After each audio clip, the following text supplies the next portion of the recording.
لنافچه راجو یا عفرین روژاوای کردستان ولاتی که کرد پشتی رواندن بیازده روژان دبن اشکنجه ده زندان گروپین چکدار ده به تومتا کو به پیدیر خدمت کریه شهید بو.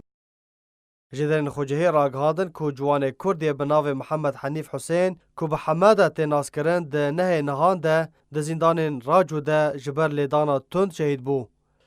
جوان کوچگنده بلیلکای نافچه راجو جسی طباقا ایسال ددما گرتنا سرگند هاتبو رواندن. جالی خواه رخصتنا مافی مروفان لعفرین دازانین که محمد حنیف حسین بشوی که تندو تو جالی سروک ناونده پولیسا راجو نقیب ابو شهاب و هاتی اشکنجه کرن. و هر آواو شوین کدناوندن اولکاریا رژیم دیکتاتور دا تین بکارانین وکو کنتاک کرنا به الکتریکه و کبلا چارقولی و آلاوین حسن وکو پلایس بکارانینه.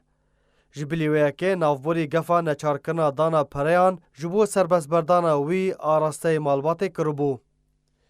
لگو رخصنا مافی مروفان کو هین چارنویسا برای وی صلاح حسین ندیاره تاوی کو کارمندکی انجمن خوجهیه.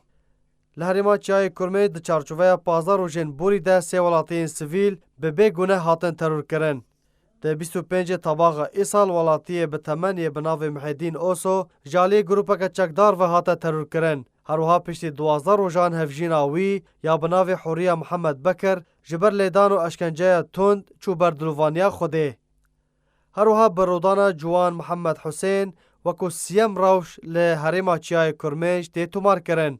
جبلی وان بدهان جی کردین لسر خاک و زوین خوامانه هاتنه ترور کرن و زندان چکداران ده شهید بونه. او یک دمکه دته کو بیدنگیا جواکا نافدولتی لسر تاوانین کل عفرینه چه دبن. لوما توره گرو سینور جوان کریاران ره نای داین. جالی خواه جی تاوانبار و پیکینر ده کریار و تاوانین خود ده در حق کردان ده بردوامن.